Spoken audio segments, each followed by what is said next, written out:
پریشانیاں آتی ہیں انسان کو. آج کون انسان ایسا ہے کہ جس کو کوئی نہ کوئی پریشانی لاحق نہ ہو؟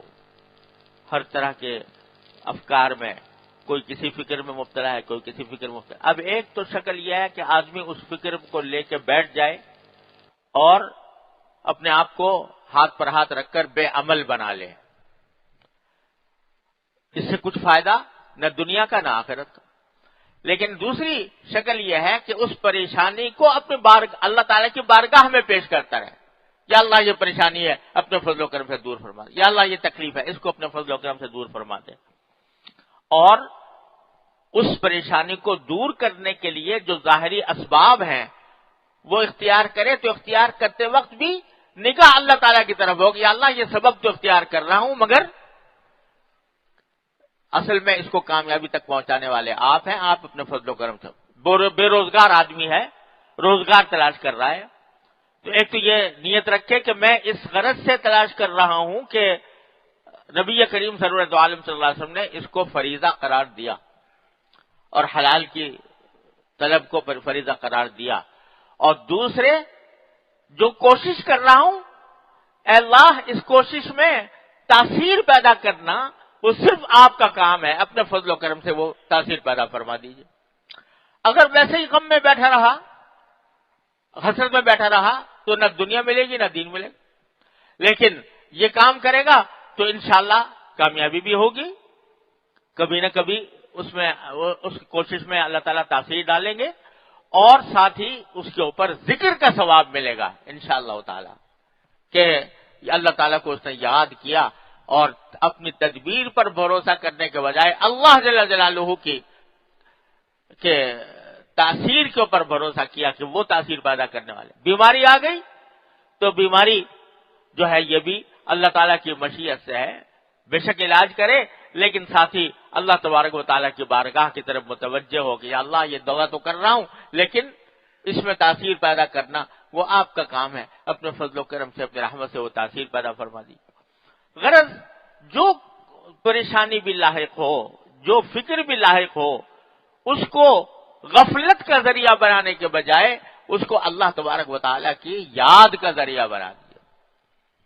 نقصان ہو گیا، کوئی پریشانی نقصان ہونے کی، تو اس کو بھی یا اللہ یہ نقصان ہو گیا، اپنی رحمت سے اس کی تلافی فرما دیجیے.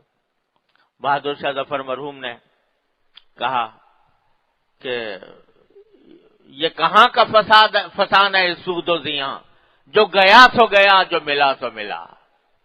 یہ کہاں کا فسان ہے سود و زیاں، جو گیا سو گیا، جو ملا سو ملا.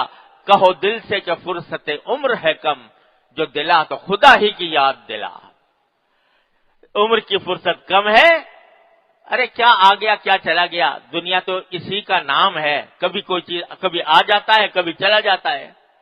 آنی جانی ہے، دولت بھی آنی جانی ہے، راحت بھی آنی جانی ہے، لذت بھی آنی جانی ہے. کوئی چیز قائم رہنے والی نہیں ہے. نہ خوشی ہمیشہ قائم رہتی ہے، نہ غم ہمیشہ قائم رہتا ہے.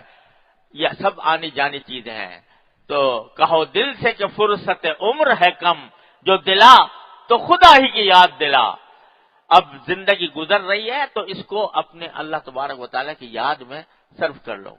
ہر انسان کی زندگی میں ایسے واقعات پیش آتے ہیں جس میں وہ پریشانی کا شکار ہوتا ہے. اس پریشانی کے موقع پر کیا کرنا چاہیے، یہ قرآن کریم نے ہمیں اس کی جگہ جگہ تلقین فرمائی. سورہ آل عمران کی آخری آیت ہے، یا ایھا الذین آمنوا اصبروا وصابروا ورابطوا واتقوا اللہ لعلکم تفلحون. اس میں پورا لائے عمل اللہ تبارک و تعالی نے بتایا ہے پریشانی کے حالات میں انسان کو کیا کرنا، جس کا خلاصہ یہ ہے کہ انسان کو جب بھی کوئی پریشانی لاحق ہو، کوئی صدمہ پیش آئے، کوئی مشکل پیش آئے، تو اس کے 3 کام. میں پہلے خلاصہ بیان کر دوں، پھر اللہ نے توفیق دی تو اس آیت کی تشریح کروں. خلاصہ قرآن و سنت کی تعلیمات کو سامنے رکھتے ہوئے ہر پریشانی چاہے انفرادی ہو چاہے اجتماعی ہو، ایک آدمی کی ہو یا 10 آدمیوں کی ہو یا پورے ملک کی ہو یا پورے مسلمانوں کی ہو، کوئی بھی پریشانی انسان کو پیش آئے تو قرآن و سنت کی تعلیم یہ ہے کہ 3 کام کرنے چاہیے. پہلا کام، اس پریشانی کو دور کرنے کے لیے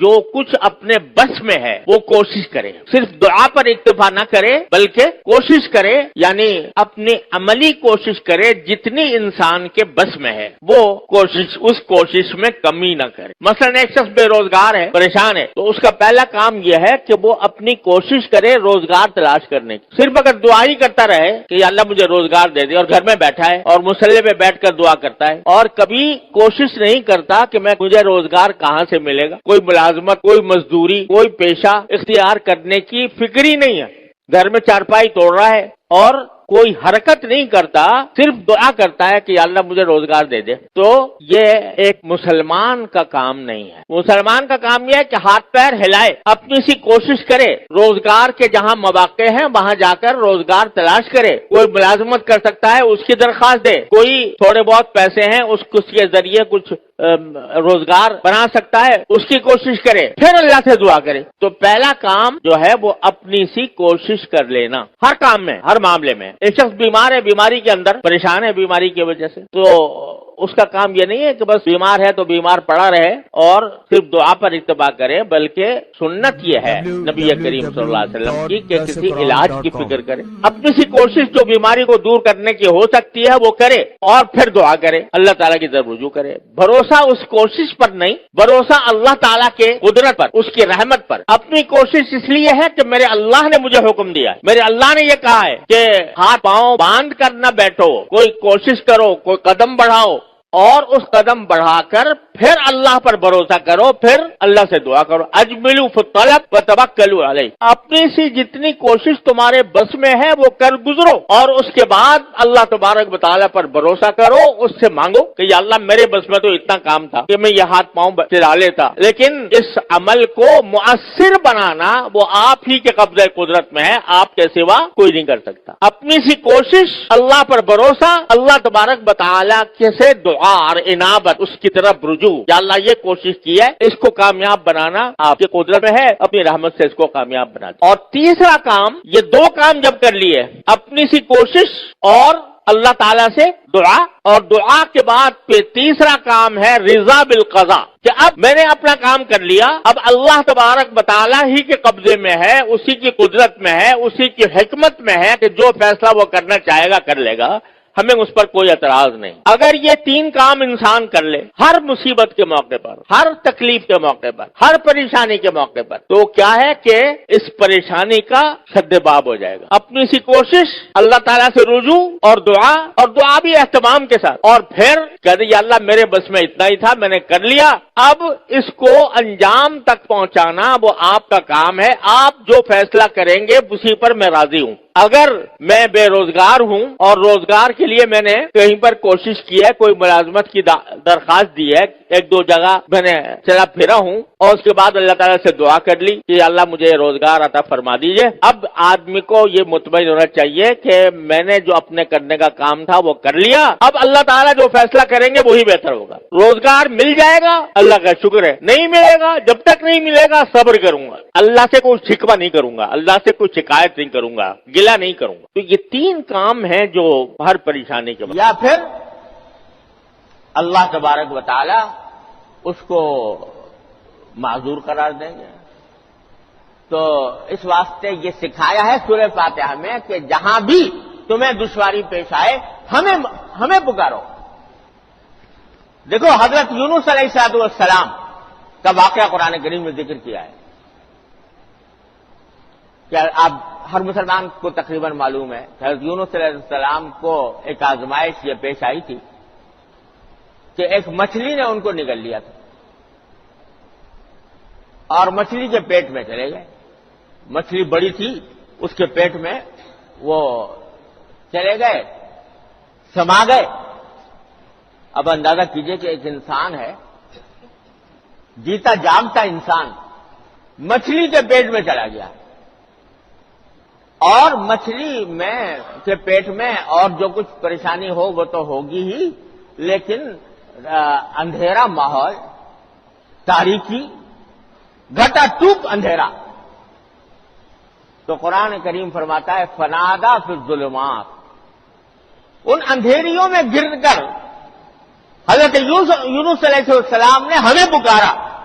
فنادى في الظلمات، ان اندھیریوں میں گر کر ہمیں پکارا، اللہ الہ الا انت سبحانک انی کنت من الظالمین، کہ اللہ آپ کے سوا کوئی معبود نہیں ہے، آپ پاک ہیں ہر عیب سے، اور انی کنت من الظالمین، میں نے ہی اپنی جان پر ظلم کیا تھا، جس کی سزا میں یہ بھگت رہا ہوں، میں نے ہی اپنی جان پر ظلم کیا تھا۔ تو زبان سے تو اپنی ظلم کا اور اپنی غلطی کا اعتراف فرمایا اور پکارا کہ آپ معبود ہیں، آپ کے سوا کوئی نہیں ہے، لہذا اگر مچھلی کے پیٹ میں گیا ہوں تو بھی آپ ہی کی مشیت سے گیا ہوں، اور اگر نکلوں گا تو آپ ہی کے حکم سے نکلوں گا۔ فنادى في الظلمات لا الہ الا انت سبحانک انی کنت من الظالمین، وہاں جا کے پکارا۔ اب بتاؤ کہ اگر انسان کوئی مچھلی کے پیٹ میں چلا جائے، بڑی ویل مچھلی اس کے پیٹ میں چلا گیا، کوئی ہے جو اس کو بچا سکے، نکال لائے اس میں سے؟ کسی انسان کے بس میں تھا؟ کوئی صورت موجود نہیں تھی باہر آنے کی، نہ کوئی اگر مدد کرنا بھی چاہتا کہ ان کو مدد کرے تو مدد کرنے کی قدرت نہیں تھی۔ حضرت یونس علیہ السلام نے پکارا اللہ تبارک و تعالیٰ کو، اور پکار کر کہا لا الہ الا انت سبحانک انی کنت من الظالمین۔ تو قرآن کریم کیا فرماتا ہے؟ فنجیناہ من الغم، ہم نے ان کی پکار سنی۔ بعض روایتوں سے معلوم ہوتا ہے 3 دن رہے پیٹ میں، واللہ عالم کتنی مدت رہے، کتنی دیر رہے، پکارتے رہے اللہ تعالیٰ کو، مایوس نہیں ہوئے، ہمت نہیں ہاری، اللہ تبارک و تعالیٰ کی ذات سے امید وابستہ رکھی۔ ظاہر پکارنا تو پہلے شروع کر دیا ہوگا، پہلے ہی لمحے میں شروع کر دیا ہوگا اس حالت میں، لیکن مدد آئی کچھ دیر کے بعد، اور کچھ دیر کے بعد قرآن کریم کہتا ہے کہ ہم نے مچھلی کو حکم دیا کہ ان کو اگل دو لے جا کر ایک کنارے پر، چنانچہ مچھلی نے اگل دیا۔ فنجیناہ من الغم، ہم نے ان کو اس گھٹن سے نجات عطا فرمائی، جو مچھلی کے پیٹ میں ان کو گھٹن لائق ہو گئی تھی، اس نے ان کو نجات عطا فرمائی ان کی اس پکار کے بدلے میں۔ یہ واقعہ سنایا قرآن کریم نے، اس کے بعد ایک جملہ فرمایا وَكَذَلِكَ نُنْجِي الْمُؤْمِنِينَ، اور اسی طرح ہم مومنوں کو نجات دیتے ہیں، اسی طرح ہم مومنوں کو نجات دیتے ہیں۔ یہ کیا فرما دیا کہ اسی طرح مومنوں کو نجات دیتے ہیں؟ کیا اس کا مطلب یہ ہے کہ ہر انسان، ہر مومن مچھلی کے پیٹ میں جائے گا اور پکارے گا اور پھر نجات دیں گے؟ ظاہر یہ نہیں، بلکہ مطلب یہ ہے کہ جب کبھی تاریکیوں میں تم گر جاؤ،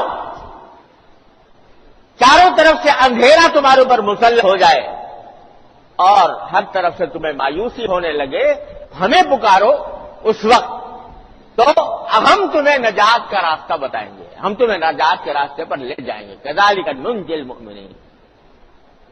تو میرے بھائیوں، اس آیت نے بھی سبق یہ دیا، اور اہدنا الصراط المستقیم نے بھی، کہ میرے بندو گھبراؤ نہیں، پریشان نہ ہو، مایوس نہ ہو، کہ حالات کی خرابی سے مایوس ہو کر بیٹھ جاؤ ہاتھ پر ہاتھ دھر اور سمجھو کہ اب کوئی راستہ نہیں رہا۔ نہیں، اللہ تبارک و تعالیٰ راستہ پیدا کرنے والے ہیں، اور وہ راستہ یہ ہے کہ مجھے پکارو، ایاک نعبد و ایاک نستعین اہدنا الصراط المستقیم، پکارو، مانگو سے۔